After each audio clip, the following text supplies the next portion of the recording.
I don't have no insight on Groundhog Day. I don't even, is it supposed to be, so what's, if it's sunny, that means he sees his shadow. So there's 4 more weeks of winter or something. But if it's cloudy, then he doesn't. Yeah, I think because he's afraid of the shadow, so he goes back in the hole, Okay. indicating that it's time to keep staying inside and it's winter. I think that's what it is.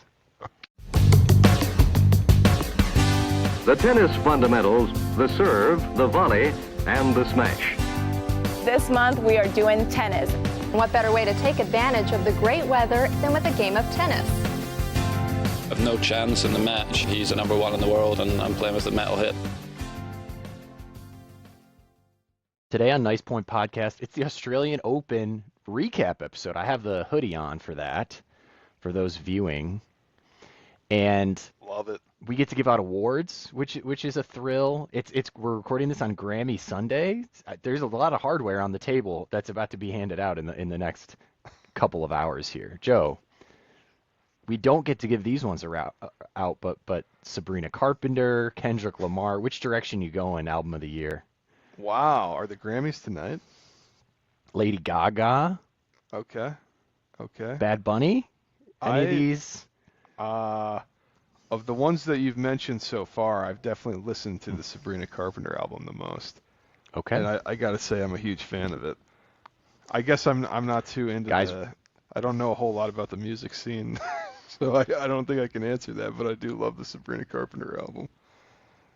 Joe's love is a bellwether for the you know. That's Are we right. the average Joe music listener, you and I? Oh, I'm definitely below average for sure.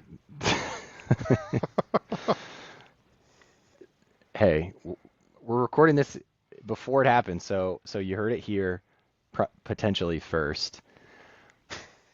We do have something to say and can back it up with lots of sofa time on tennis, and those awards will be well deserved when we hand out the nice match, the nice look, and the MLTHACBO award, whatever it is. Got it wrong on that one, but I'm excited to give those out. Do you want to before we get to that, Joe? Do you just want to start with a? Let's start men's. Do you have a reaction? Do you have a thought So I coming out would of this say, tournament? yeah, I would say on the men's side, really for me, the story of the tournament is the two semifinal matches. Just both Right. incredible matches. I mean, truly high level tennis. Um, Obviously, one was the Alcaraz beats Zverev in a five-setter. Three of the 5 sets went to a tiebreak, and then Djokovic knocks off Sinner in a five-setter. Both Wow. of them super long matches. Just tremendous stuff. We got a little bit of cramping slash physio controversy in the Zverev Alcaraz match. And then Sinner he had lost to, I'm sorry, Djokovic had lost to Sinner 5 times in a row, comes back and gets the win over him. You texted me that Djokovic's team was in tears as he won the match. Really great. Djokovic was super emotional in his on-court interview after. I thought that was fantastic. So yeah, for me the story of the tournament on the men's side is definitely the two semifinal matches. Absolutely. A lot to unpack here. We'll talk about Djokovic a lot. We hinted at it in the first episode, and then by the time he was still around in the middle week tournament episode, we were kind of like, should we be talking about Djokovic? And now he will take up the time from us again, deservedly. So that'll be good. The heat we also talk about at many Mm. of these tournaments. It's like they plan them always in the hottest place and time. So do you want to talk about the cramping? We had criticized or discussed Sinner getting some star treatment and getting to take a break when he was cramping. What went on with Alcaraz here? Because I tried to portray it as in like, oh, Sinner's such a little bitch and always is complaining about the cramps and his skin is translucent and they're always babying him. And that I'm all Alcaraz and he's a badass. But now, sure enough, he was he's on the bench with the pickle juice and Zverev is going, what's going on? We're not supposed to take a break for this. Right. Who's looking uncool now from your Exactly. discussion last week? Yeah. So yeah, I believe this happened in the third set of the Alcaraz Zverev semifinal match. So Alcaraz kind of pulls up. He's kind of walking gingerly, and at the end of a game, he calls the physio over, and you're not allowed to take a medical timeout for cramping. And as we know, a lot of players have had issues with cramping at this tournament because it's been so hot. Alcaraz has had cramping issues in the past, specifically to him. So kind of the thought was he's cramping and he's calling the physio over and he's getting a medical timeout to overcome cramping, which is one of those unwritten rules that you're not allowed to do. But I guess Alcaraz was saying it's not cramping. I actually have like a real injury, and so that will warrant a medical timeout. So now I can bring the physio over, have a look at it. Anyways, there's a stoppage in play. Alcaraz is able to get some fluids and everything while the physio's looking at his leg, and then Zverev ends up winning the third and fourth set. It goes to 5. Alcaraz obviously ends up winning, but during the medical timeout, Zverev is yelling at not the chair umpire, but I think like the tournament referee in German, so we can't really tell what he's saying, but he's very unhappy. And I gotta say, if I were him, I would be similarly extremely upset. I mean, it was a bad look, like kind of like what we said last week. Right. It's less informative to watch because it's in German. I'm sure you could find it captioned, but it is more entertaining to see him go and screaming at the umpire. We talked in the last episode about the lobbying. To some degree, it's just Zverev being pissed and expressing that and being emotional. To another degree, it's kind of like the role that a pissed off basketball coach plays when he's out there yelling at the referees. Like, he kind of has to stand up for the situation. It's kind of part of his responsibility to be yelling, to maybe, is it to shorten that break or to just make the point that it's like this can't go on, if he needs another break. Like, don't you think it's in some way strategic and not just yelling for yelling's sake? Yeah, I think so. And I think that's a good point, whereas like basketball coaches might yell at the refs, like we can't, like if they feel like they got a bad call go against them, we can't change this call, but maybe us yelling at the ref will get a call later in the game go our way. So maybe, yeah, like you said, maybe that's part of Zverev's thinking there, a little bit of strategic. Maybe I'll get some breaks go my way from the chair umpire later in the match, yeah. Anyway, this is all in the past at this point as Carlos Right. Alcaraz hoists the trophy, our Australian Open champion. 2 slams in a row for him.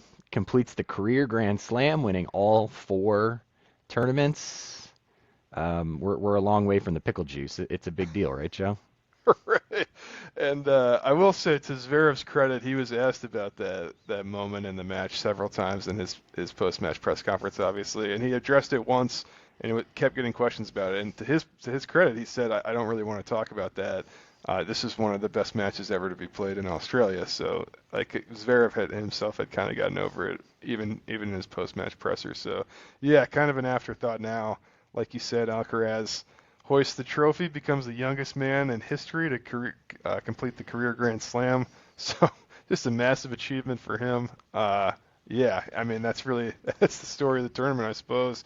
And we got the 4 top seeds into the semis on the men's side, 1, 2, 3, and 4. So that's turned out to be that good, the 2 semifinal matches. So just a great final few days of the tournament. It was a great final few days of the tournament.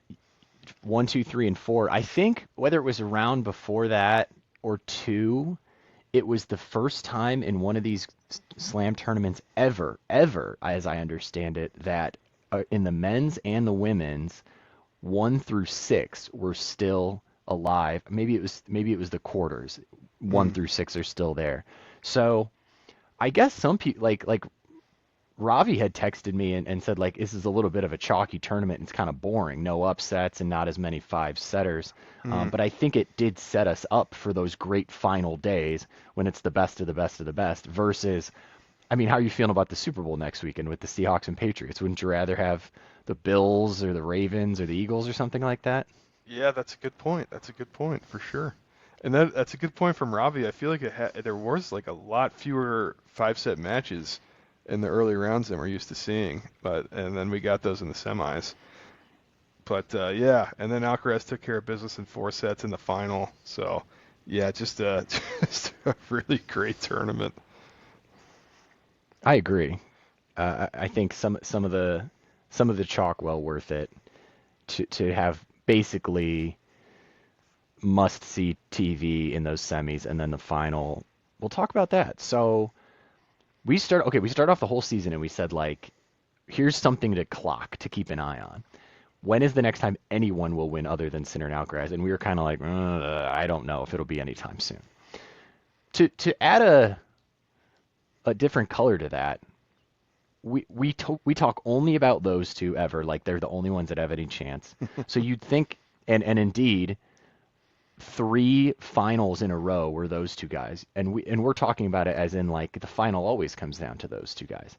It's not exactly true. The record for the same matchup in the finals is still held by Djokovic and Nadal, and they only got to 4 in a row where they were the matchup in the finals.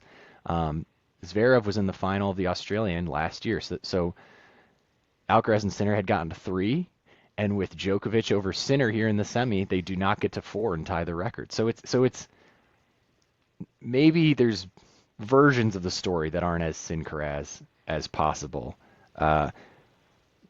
Do you like maybe they get on a course and break that record as Djokovic gets older, but we'll see. It's something still outstanding on their resume in a way. Right, and I think like it is a lot closer than maybe we've been letting on, because like we said, the Zverev Alcaraz match in the semis went 5 sets. 3 of those sets went to a breaker. So I mean, ball bounces a different way. Maybe Zverev pulls that off, you know. And like we said though, if you're gonna win a slam, you're likely gonna have to beat Sinner and Alcaraz in back-to-back matches in the semis and the finals, and that's just such a tall order. I mean, Djokovic plays a 5-setter against Sinner in the semis and then has to go beat Alcaraz to hoist the trophy. That's a tall order for anybody, especially like someone who's 38 years old. So, and we kind of saw that play out. It was, you know, I'm going to say just a 4-setter in the final, not a 5-setter, but still a great final match. Djokovic won that second set, looked good. But yeah, it's just it's a tough task to beat those two Sinkeras in back-to-back matches. And will we see that? Who knows? Maybe we will. Right. If we see it, do you think it could be Djokovic? After this tournament, I'm going to say yes. Although, you know, the fact that Djokovic has played so well in Melbourne throughout his career, maybe this was his best opportunity to do it, and he still couldn't get it done. So perhaps not. But man, I thought Zverev looked really good the whole tournament too, though. I mean, like him and Joker both looked really good, I thought. So who knows? But I think we might owe a little bit of a recalibration on Djokovic. Maybe we're taking the doomsday clock back a minute to the end of his career. So in 2024, his season was starting to get pretty shaky, and he was losing to people in the slams that are not these guys, and he was maybe even retiring out of some of the slams as I remember it. But I went back and ran the numbers on 2025. He was in the semis of or the final of every slam, and he was losing to Alcaraz and Sinner specifically. He's beating Fritz and Zverev. He still really is guy number 3 over the past year. Right, that's a good point. I think, I think I would say if anyone wins a slam other than Sinkeras, it's got to be Djokovic. But yeah, I don't know. And on a 1/2, do you take the over for Djokovic slams in the rest of his career? Oh, it's a great question. Man, I think I do. I think I would take the over. I do too. I think just because there's going to be some randomness, or maybe some there could be a sinker as injury, or sure. Sinner was suspended for a while, something like that, where someone isn't in the field or something of those circumstances. So yeah, I think I'd take the over 1/2. I think I would too. Were he to pull that off and we win the bet, they were using the terminology from when he won the gold medal that he had beaten the game of tennis, like as if it's a video game.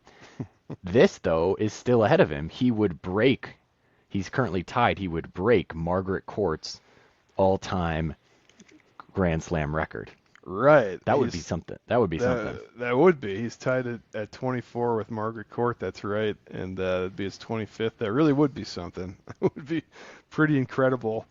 And it sounds like he's kind of focusing on the slams for the remainder of his career. He's skipping some of the smaller tournaments that he's always played in. So it could happen. It could happen. Yeah, I actually had a relatively easy time pulling that data up from like his results across the slams last year because he skips all the stuff in between. So I'm not scrolling past like the Queen's Club and Monte Carlo. He just goes to the gym, goes to the ice bath, and gets ready to play in these guys. And that's, as we said, that's working out for him. He's in a pretty strong place. Indeed, yeah. And I think he showed us something this tournament, knocking off Sinner there. So Big time. Yeah. At the final, my parents, again, this was these last 3 matches on the men's side were like must-see TV. My parents woke up at like 3 or 4 in the morning to watch. They got TV in the bedroom, so that's nice. But they were blowing up the group chat many hours before. Wow. I was awake, so shout out to them because as I said, after Djokovic beat Sinner, it feels like a big deal. Feels like he's making a statement. His coaches are crying. His head is in his hands. It was like, wow, he's really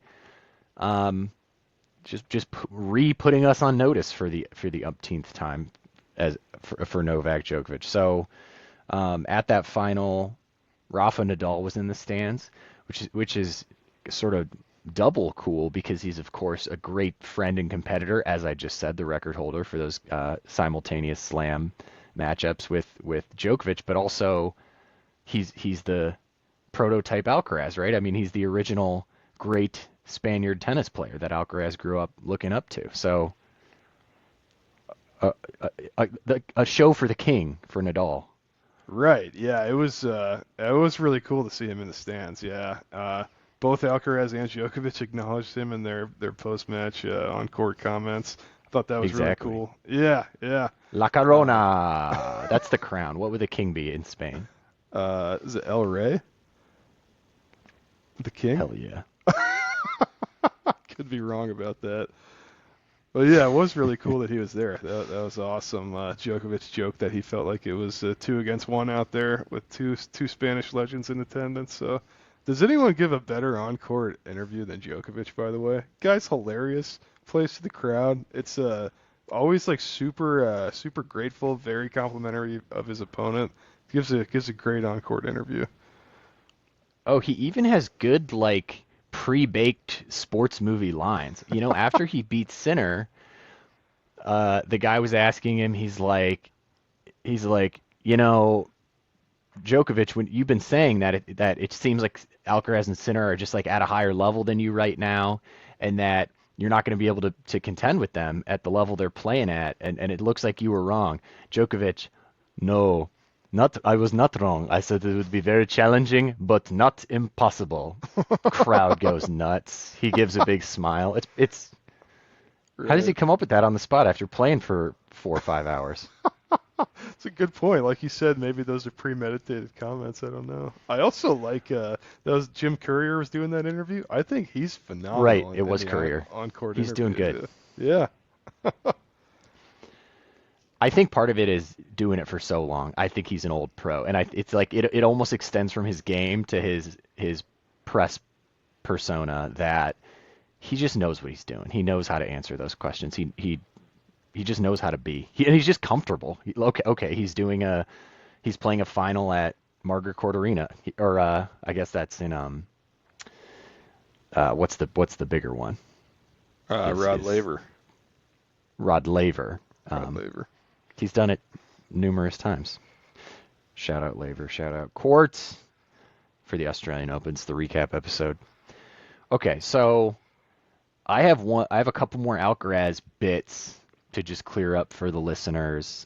One is that as he wins the title here, I don't have his full like body map, but it seems like he has gotten a tattoo for each of the slams that he's won the first time. So like the first time he wins Wimbledon, he got a little like either a strawberry or like a London Bridge or something, and the date that he won Wimbledon. And he now kind of completes this tattoo pack with a kangaroo one. I don't think he has. I think it's only for the first time he does each slam, because otherwise, is this 7 for him? Yeah, I believe so. Yeah. First Australian. Yep. So so now the tattoo set is done, presumably, because Right. he can't just otherwise. He's just gonna cover Where his do you whole go? body with. I think it's yeah. just the 4. Right. Yeah, I think he's got. They always show that. Is it him? With the yeah, when his career's over, he'll just be covered, and his arms will be all tattooed. He'll have up. it on the face like a like XXX Tentacion. I think it is him that they always show the Statue of Liberty tattoo on his bicep. It's like on the back of his bicep. Yeah. Yeah, that's a It's very sick, cool it's sick. cool tradition. Yeah.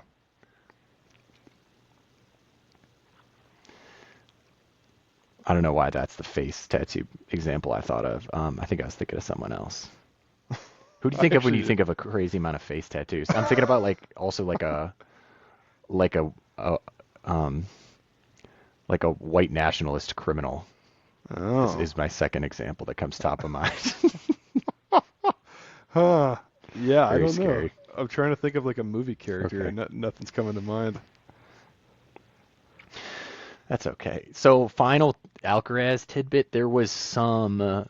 So he's just become a full on like internet thirst trap for people in and increasingly outside of tennis fandom. He's just hot. He's just cool, and there was some romance rumors because in his box at the semi was Peggy Gou, who is, I am learning from this rumor, a South Korean DJ and musician. Also pretty tatted up, I will share. Also pretty hot. So, of course, people are reading into this. For now, we'll keep our eyes on it as Nice Point Podcast and as Nice Point Media, but I think it was a sort of like tournament plant type of situation because she performed at the tournament. Okay. So maybe they So- say stick her in Alcaraz's Yeah. box, Okay. so people go ask who she is, and then it kind of helps boost up the fact that she's going to perform there. She also just seems like one of the like coolest people on the face of the planet, the type of person who might just be friends with Carlos Alcaraz for no reason, for unsexual reasons. Okay. Okay. I got to be honest with you. I'm unfamiliar with her, but I'll look into that for sure. As you know, I'm No, I was too, and no Grammy noms for Peggy Gou. right. But she's international. She's a star internationally. She's not. We Okay. don't. I don't think people here listen to her. Okay, gotcha. And as you know, I don't keep up with the romance side of the tour as well as others do, but yeah, that's interesting. I have my wife help me out on some of those tips. So I appreciate that. So we're on Peggy Gou watch. She was in Alcaraz's box. Was he in hers? I think that's what we'll try to find out by the rest of the season. Let's talk about the women's if you're ready. Yes, I believe so. So we were spoiled last year. This was the first tournament since Wimbledon 2024. It feels like a long time ago when I say that we didn't get to watch an American in either of the finals, the men's or women's. Those are mostly women playing in those finals. Right. Taylor Fritz did take on Sinner in a U.S. Open final at the end of 2024. So we're American-less in the final weekend of the tournament here at the Australian Open. with the sort of friendly fire area of the bracket that we talked about, Anisimova, Pegula, Keys. Ultimately, Pegula coming out of that group, but then losing to the eventual champion, Elena Rybakina. And Coco Gauff losing to Elena Svitolina. Right. And then smashing her racket, and there being some drama surrounding that.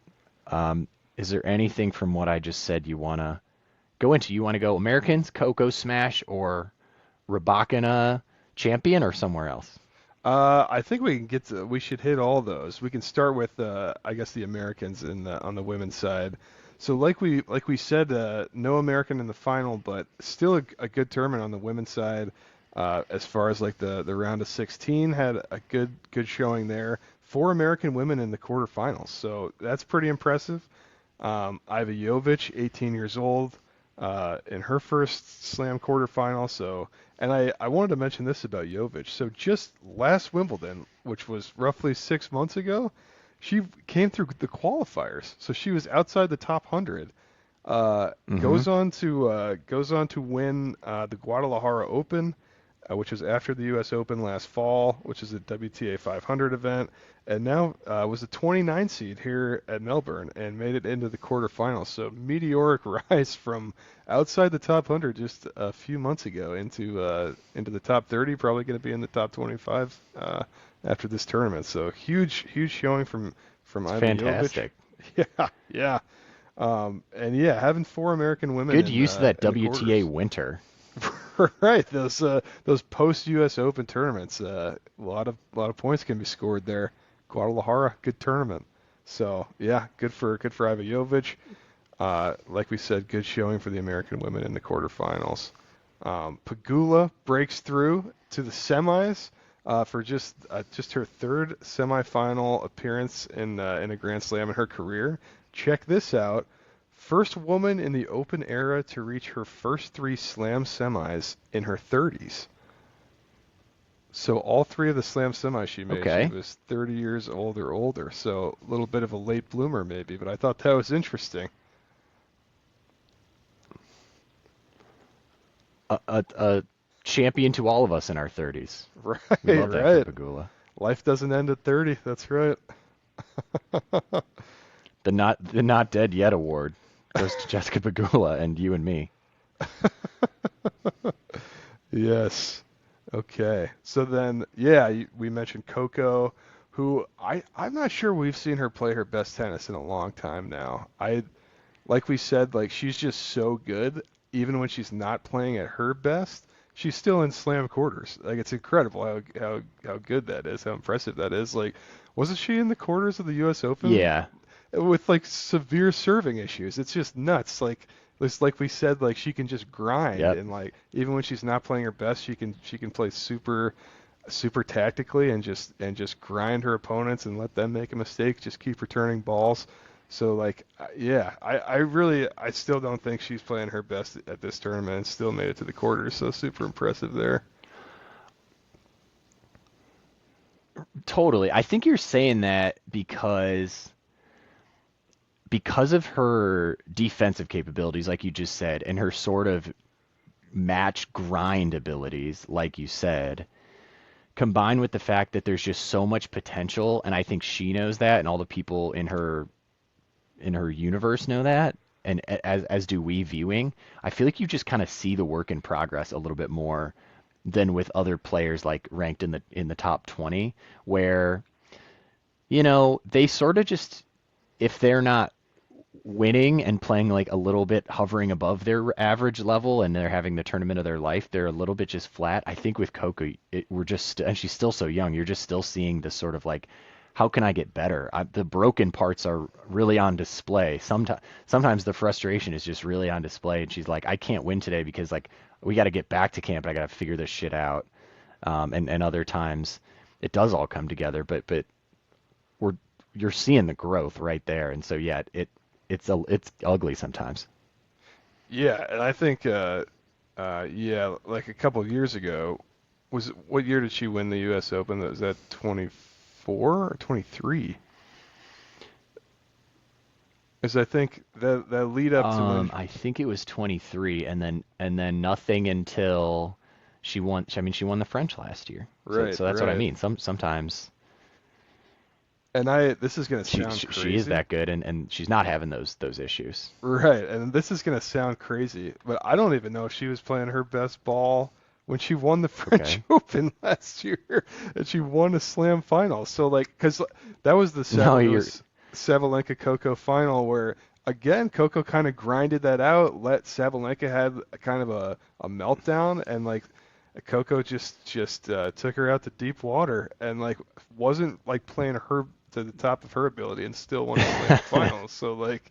Yeah, it's if she gets back to playing like she was kind of leading up to that U.S. Open she won, I mean she's going to be just dominant. I mean is already whatever top three or so in the world. But yeah, she'll get back to that form I think pretty soon here. It's a good point. It's a good way to think about it. Like Sabalenka said so herself. We treated it as controversy and bad sportsmanship at the time, but after she lost that, she was like, I don't even think Coco was playing that good when she won today. Mm, You know, and so it's not the point you're making is not new in that sense either. So yeah, we'll look forward to that level. Hopefully, going to places we have seen before and also haven't with Coco. So okay, she she loses to Svitolina. Svitolina's very good. yeah. Coco, does probably thinks she probably shouldn't have lost that. She's obviously, as you said, she's number three or what, 3 or 4 or whatever in the world. And so she goes into like the tunnel, headed back to the locker room. She smashes her racket apart. This is like the story that's not a story because if anybody listening is not familiar, like every player smashes their racket, all the greats and everybody, is due for a racket smash every once in a while. But it seems like Coco went back to do it in that tunnel to not do it on court, just to be like, I don't want to be that guy who smashes a racket. And it's a guilty pleasure. You feel bad once you've done it and gotten your anger out, and you feel a little bit like an idiot. And she was frustrated because despite going back in the tunnel, she was on camera anyway. And so she was trying to do it privately, and then it wasn't private whatsoever. And she's like, guys, don't film this. That's why I'm back here. Right, because like you said, every player on tour has smashed a racket at some point. But Coco said in her post-match press conference, like she had smashed a racket on court, I think at some point in 2025, and kind of vowed to herself to never do that again, just to be a good example for kids, I think. So she didn't want to smash a racket in public again. So she kind of went to this like back tunnel area where there probably shouldn't have been a camera. There was, and yeah, so that racket smash was made public.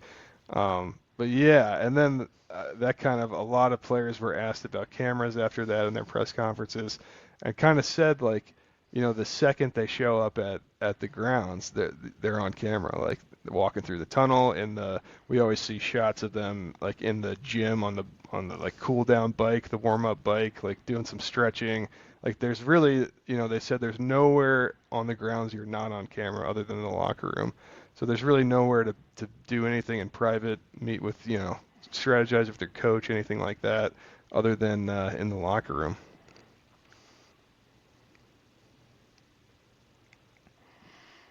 Interesting, yeah. A police state at the Happy Slam. Right. It's like a surveillance state. As I said, it's kind of a story, non-story. Respect Coco's wholesome dedication to not smashing rackets and not in like in trying to have kids all over the country inspired to do the same and smashing rackets that their parents get them. but Right. everybody does it, so it doesn't really matter. It's um,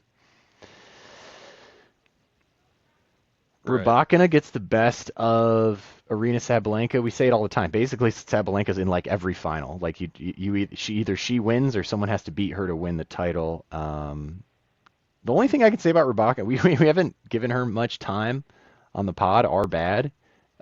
She's She's 6 feet tall, just like Sabalenka. So she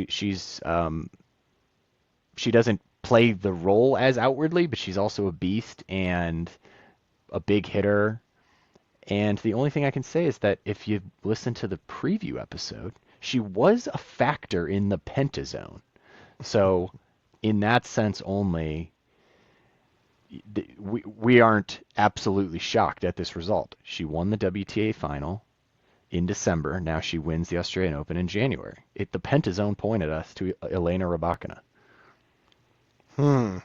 That's interesting. Yeah, and I feel like you're right. We haven't talked about her a ton coming into this tournament, other than initially in the Pendazone conversation. But yeah, this is her second Slam title, so she's a Wimbledon champion, now an Australian Open champion. So she's certainly right there in the mix in that top 5 or 6 in the world for sure. Nice Point Podcast today is brought to you by Trivial Pursuit. Hey, guys, don't just go on TikTok and listen to podcasts. Do watch a little bit of tennis, but every once in a while, try and stretch your brain muscles out a little bit. That's what Joe and I recommend. We also recommend these things if you want to keep enjoying tennis more. You can listen to this podcast. You can go find us on TikTok, on Substack. I'm putting these on YouTube now too, if you want to watch them. Something else you can do is tell someone about the podcast. Just remember this week, just send a link to one person. Be like, listen, it's more fun to have the Australian Open when you know what's going on in tennis. Okay, you could have enjoyed the last 2 weeks instead of moping because it's the dead of winter, January. You could have enjoyed the Australian Open. Enjoy the next tournament with us, which isn't for a while. So we will skip next Monday's episode. We'll just watch the Super Bowl like everybody else and take the week off. And then the episode after that, we're gonna have to come up with some sort of variety pop culture bullshit because we hit a little bit of a competition lull.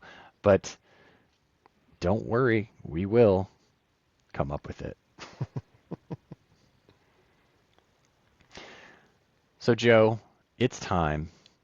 So excited, and I'm so excited for the recipients of these awards.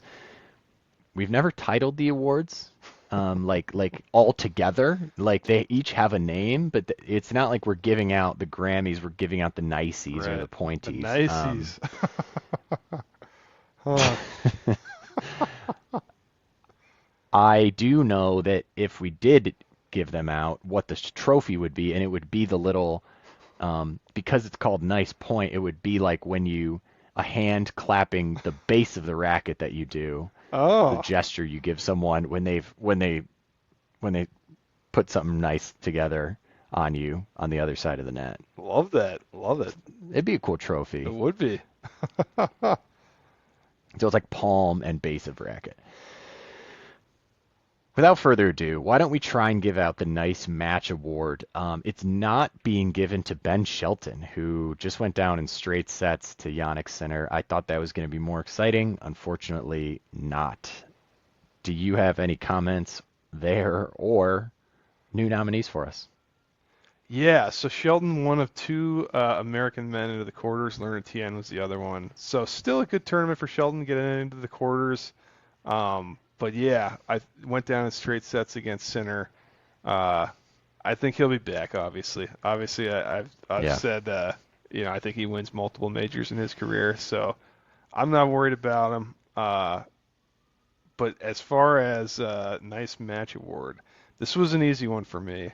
My nomination's going to be the Alcaraz Zverev semifinal match. Interesting. Okay. You really, watching it, just didn't know which way it was going. Is that what entices you about Zverev Alcaraz? Right. I think that's part of it. I think that fifth set, Zverev was just, and he said this after, I mean, he gave every ounce he had. He had nothing left in that fifth set. That sucks.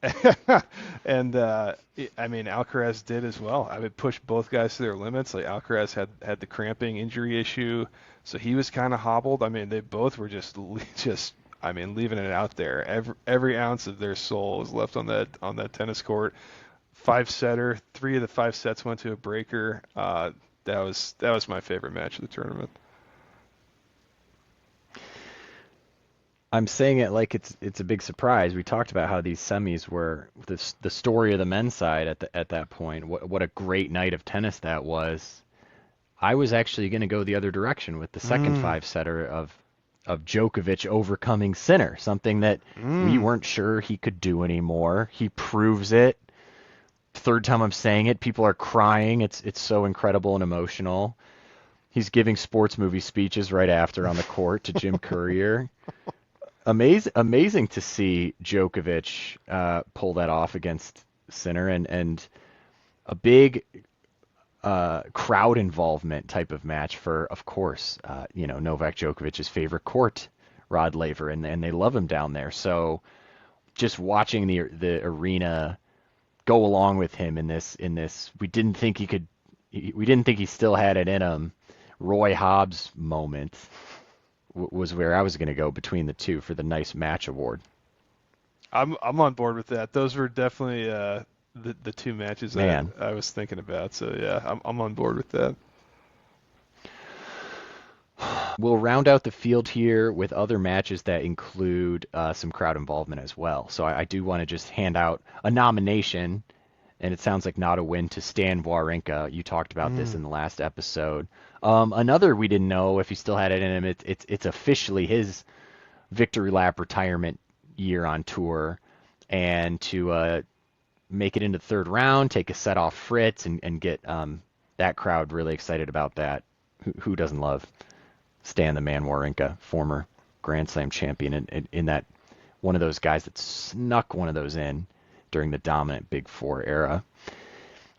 And then this other one, a little less of the tear in your eye. This is why we gather together to watch sports. A little bit more of a feisty one between Putin from Kazakhstan and San Mez from Turkey. Did you see this at all? No,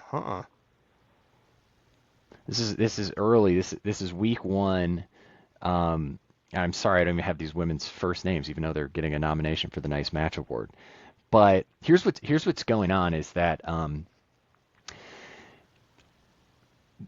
San Mez has made it further than any Turkish player has ever made it at the Australian Open. I imagine that logic can be carried to the other slams as well. Whatever it is, she's like going where Turkish tennis has never gone before. So she's kind of a little miniature Cinderella story happening if you're paying attention to that sort of thing in the first week of the tournament. There's also there's a Turkish diaspora in Australia, Joe. Of course, there's a lot of Turkish people that live in Australia. It's close by. It's over in the Pacific. You know what I mean? So she's drawing a crowd, and those small countries that or less accomplished tennis countries, however you want to frame it, like they're really excited about these Cinderella stories. So she's got a nuts crowd starting to gather for her third round match or whatever it is. But they're maybe a little too nuts. They're really at this point, and I've seen this happen especially for these lesser known players on the smaller courts.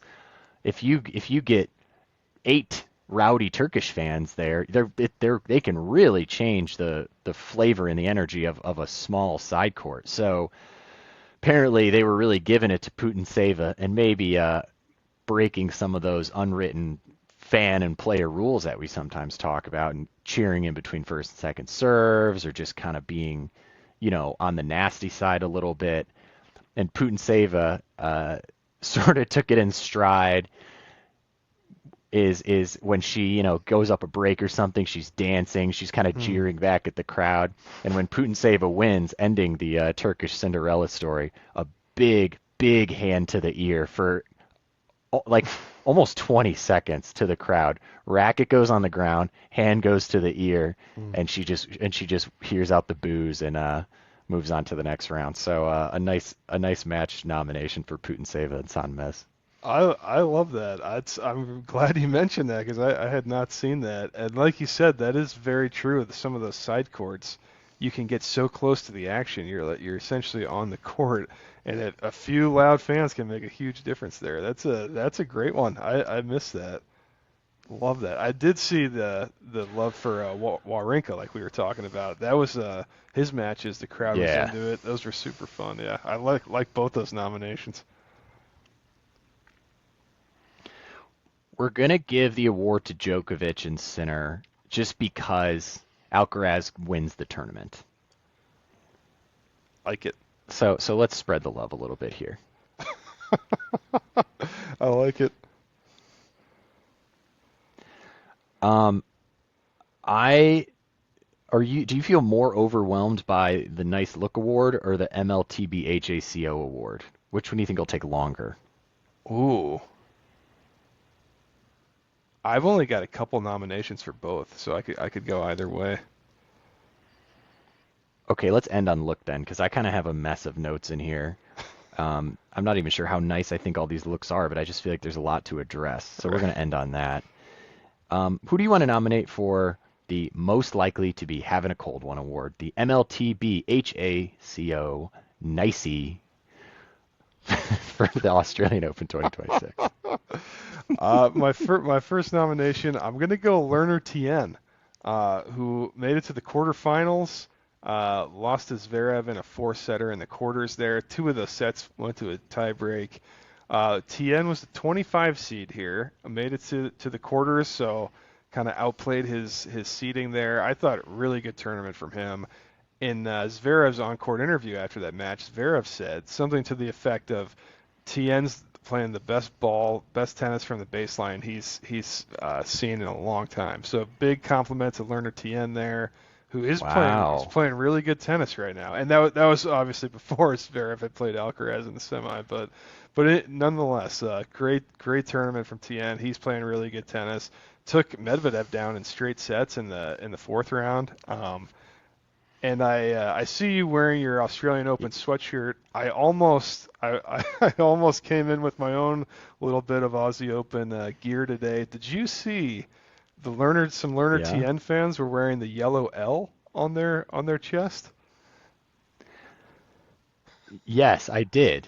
Do you know the reference? I had to do some research. Right, yeah, I did as well. I saw some local Australian news reporters were interviewing Lerner Tien about it, and apparently, so it's kind of like a square yellow square with a black L in it, and apparently that's the equivalent of like a driving like learner's permit that we would get here in the U.S. when you're like learning to drive before you get your full license in Australia. You put this yellow square with an L on it on your car to indicate that you're a driver in training, you're learning. So some of the Lerner Tien Watch out fans, for this guy. He might drive like an idiot. Right, exactly. So some of the Lerner Tien fans were wearing this yellow square with the L on it around their neck, so it was like right on their chest while they were in the crowd. I thought that was great. I was like really I was this close to like trying to make one for myself and wear it during this episode, but didn't get around to it. Hell yeah. Okay, well, I mean, it sounds like if the buzz is real, we might have more opportunities to get on the bandwagon throughout this year. So maybe we'll be picking up the Lerners in the spring, the Lerner tees. Exactly. I'm already on board. Because some of the people were actually just bringing the plates, and so some people had the tees, and some were just like, I'm bringing my plate from when I had my Lerners, and I had to have it on my car. My kid has this, so I'll bring that. Right. Pretty fun. Right. Okay. I don't know if you got a sense. Okay, I'm about to potentially just conjecture this kind of thing, but speaking of diasporas, I was wondering about the fact that Tien is starting to draw such a crowd. In Australia, there's tons of other Americans, and some that have had more success and already like sort of have a fandom behind them. Even though, as you said, he's the 25 seed, there's like 4 guys ahead of him. So he's Vietnamese American. I wonder to what degree, again, to the Pacific, there's people from, like there's Asian Australians and people from Vietnam who are drawn to rooting for Lerner Tien. I bet that's a factor. Okay, so you're talking people that live in Australia now. And either have whether it's Vietnamese heritage or it's just like general, like I'm an Asian Australian, I'm an Asian American type of heritage. There's just like such a bigger like Asian population in Australia than like you'll see at the U.S. Open. I remember this from going last year. So I wonder if some of the fans pick up on that for Lerner Tien making that run. Gotcha. Yeah, that could be. He seemed to have And a speaking good of, fan base. Yeah, exactly.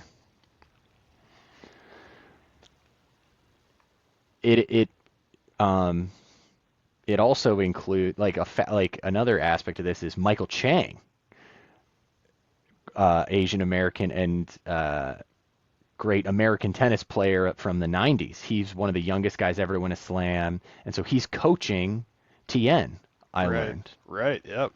It's I Zverev. don't know how long that's been going. Yeah, I think it's somewhat new, but Zverev acknowledged Michael Chang in his interview. He was saying, I don't know what Michael Chang's been doing in the off season with Lerner, but it's been working, something to that effect. So yeah, Michael Chang in the coach's box for Lerner Tien.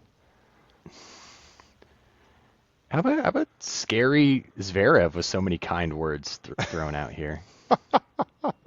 Yeah, that's interesting, and didn't want to make a big deal about the cramping thing after that match in his press conference too. So kind of took the high road there as well. Sometimes these guys go to publicity school and they're not liked and they just gotta get it figured out. Right. And you really see the turnaround in sort of a funny way. Right.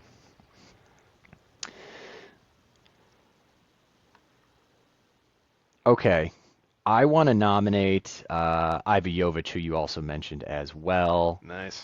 You said meteoric fall, Jovic. Rise.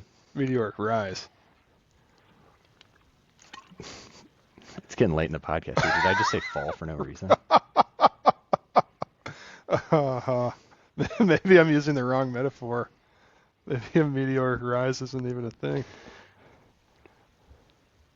Well, because meteors meteors, fall. they really Right. do just fall, don't Right. they? That's a good point. That's a nice point that I didn't intend on making. I did just flub the line because I was looking up the results. She gets all the way to the quarterfinal. She beats number 7 Jasmine Paolini, and she only loses once she runs into Sabalenka. So when you're doing that, the sky's basically the limit, or AKA like the top. Once the top players are the limit, you're in a good class, and it's hard to exit that, as we've seen. But you're in a good one. So Iva Jovic, I want to nominate. Do you have any other nominations? I think I have one more. I had 3 others I think I wanted to mention, but the top 2 for okay. me. Yeah, top 2 for me. Yeah, I can go through them pretty quickly. But I definitely had Iva Jovic on my list as well. Her and Lerner Tien were my top 2. Like we said, this is. Okay, so I knocked that one. Yeah, yep. Jovic was coming through the qualifiers at Wimbledon, like we mentioned, just a few months ago. So she was outside the top 100, now into the top 30, likely into the top 25 after this tournament. This was her first quarterfinals appearance in a slam. She had never been past the second round in a slam before this year at Melbourne. So big tournament there. And that win over Paolini that you mentioned, her first ever top 10 victory in her career. So just a lot of milestones there from Iva Jovic. Oh, good. Yeah. I'm going to go with, and this may sound strange, I'm going to go Jess Pegula for breaking through to the semis.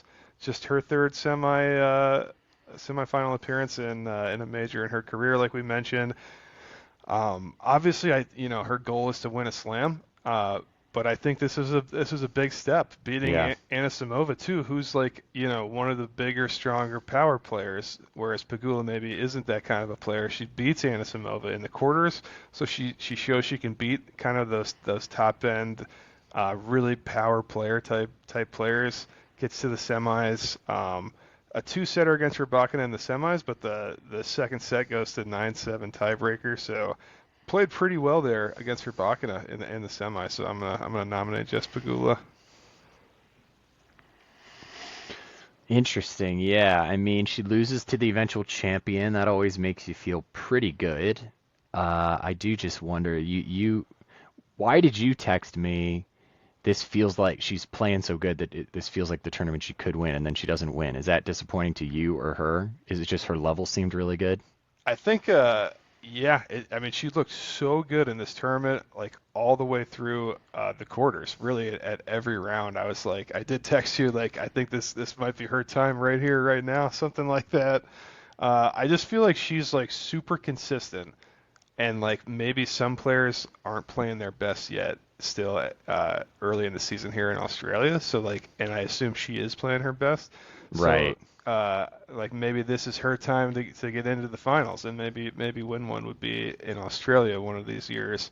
So I think that was my thought process there. But she looked really good this entire tournament. So like we said, she's played well after her 30th birthday. So maybe her best tennis is still yet to be played. We'll see.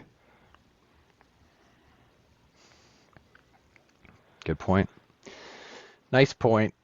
I just wanted to nominate randomly Jinyu Wang from China. She went into the fourth round, lost to Anisimova eventually, and had beaten 13 seed Linda Noskova in the third round. So a good run. I don't think it's a nice point not. I think we've mentioned her before, but I'm just recycling because I just saw her getting some TikTok love.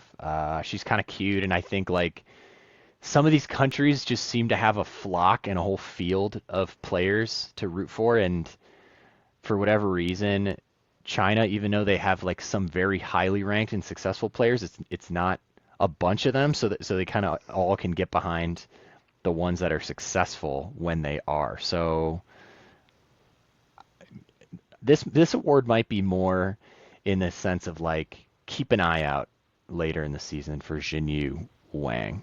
Okay. Maybe she's not the most likely to be having a cold one. Are you inclined from our nominees a particular way based on this discussion? That's a good question. I guess I would say my top two are Jovic or Lerner TN. I'm kind of leaning towards Jovic just because, like we said, she's made such a run here in the last few months. Gets her first top 10 win. Plays as the number one player in the world, Sabalenka, in the quarters. I think I would lean towards Jovic. I'm good with that. I don't want to get in trouble with their parents saying that they're likely to be having a cold one award. It's theoretical, you know. Lerner TN is 20. Ivy Jovic is 18. So, hey, we're talking Mountain Dews, baby. Sean White.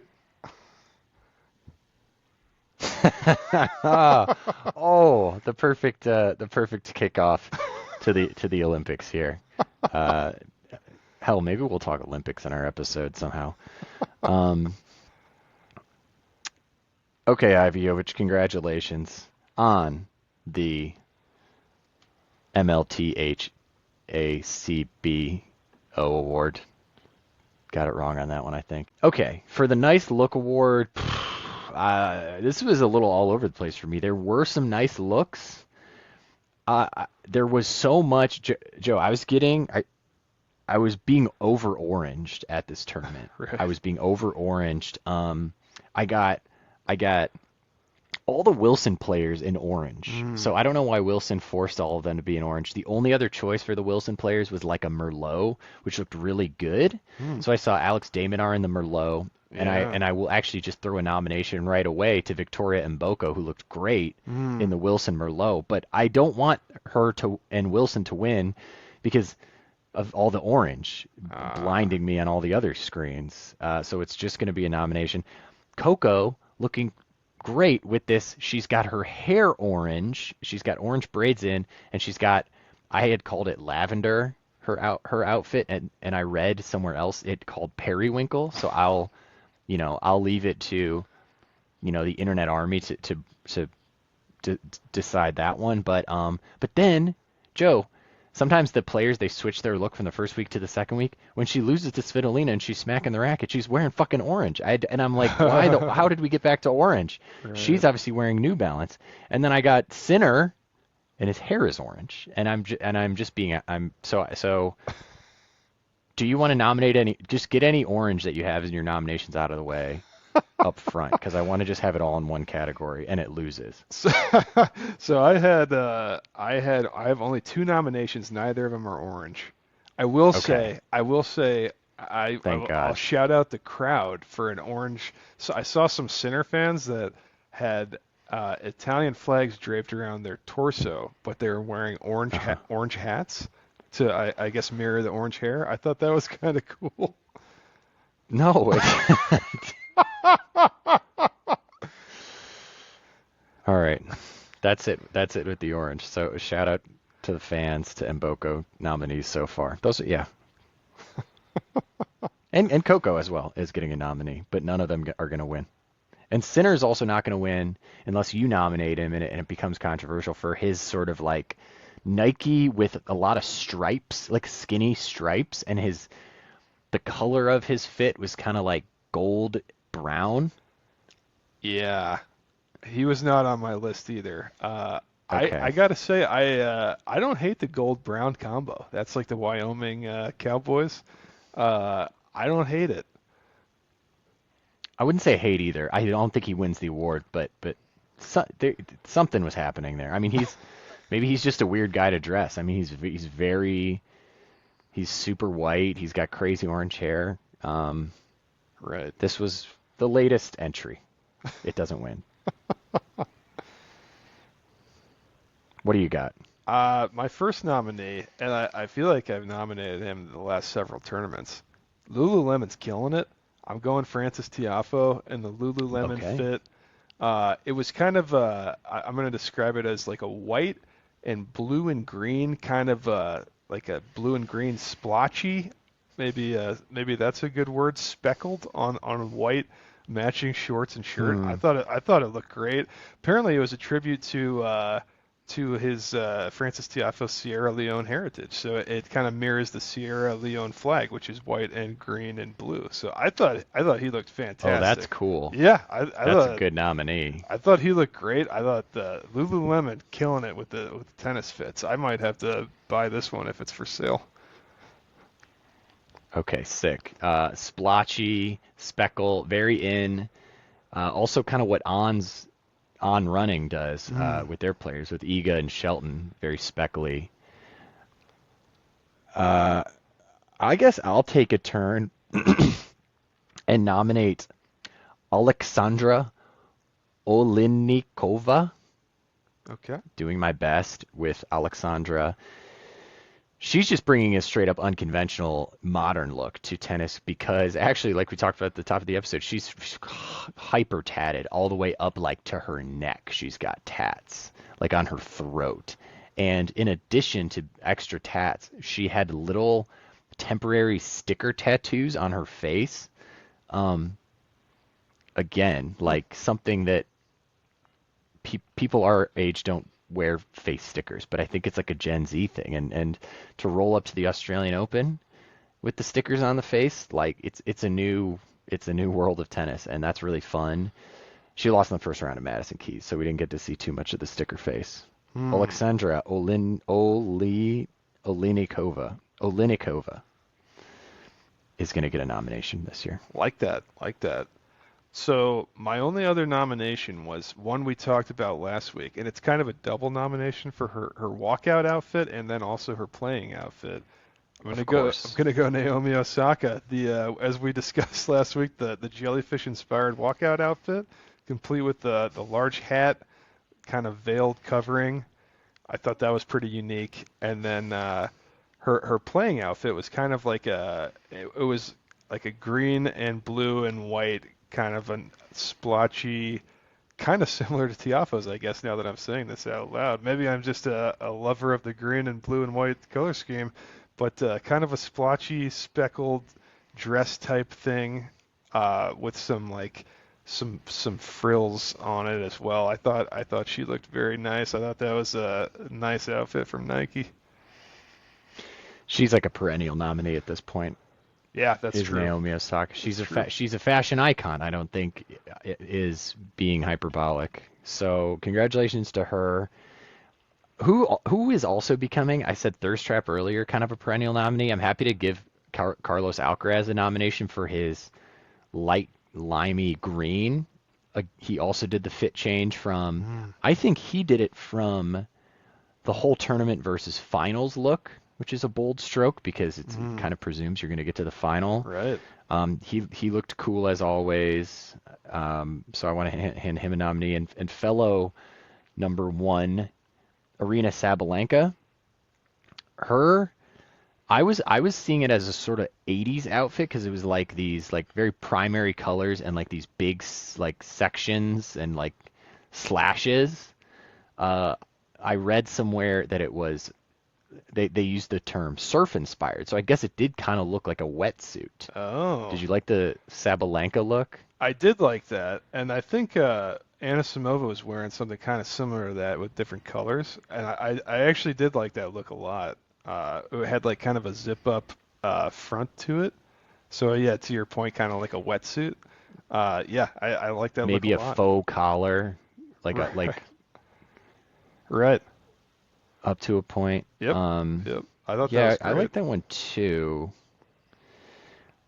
I think I'm also noticing here that the best players are I feel like we're in an era where the best players are also winning the Nice Look Award because where maybe in the 80s and 90s everyone was just more or less wearing their own like just their own clothes. Um, Whatever they had. Now almost every player is sponsored and specifically the like the collection comes out every tournament and like Wilson, like I said, needs every player to be in the same thing so that it's like a specific line and there's like some brand consistency there, except for the best players who get a special look. Right. Like every player in Nike can get the same thing except Sabalenka can get this special one and maybe Anisimova. So yeah, the rich are getting richer with the Nice Look Awards and the real trophies. But in this case, not because I am happy to give this one to outside of the seeds at this point, Francis Tiafoe. I think that's a great pick for this. Yeah, I thought he looked fantastic. I'm gonna literally as soon as we're done recording, I'm gonna go to Lululemon and check out their like tennis fits for men. I love that for you. And you know what? Even to the point I just made, he gets a custom one because he's with a smaller brand. Right. Not many players at He all gets with to be Lulu. number one guy at Right. Lululemon. It's a great point. Yeah. Right. Yep. Congrats, Francis. Obviously a pod favorite. That's it for the show. The tennis fundamentals, the serve, the volley, and the smash. This month we are doing tennis.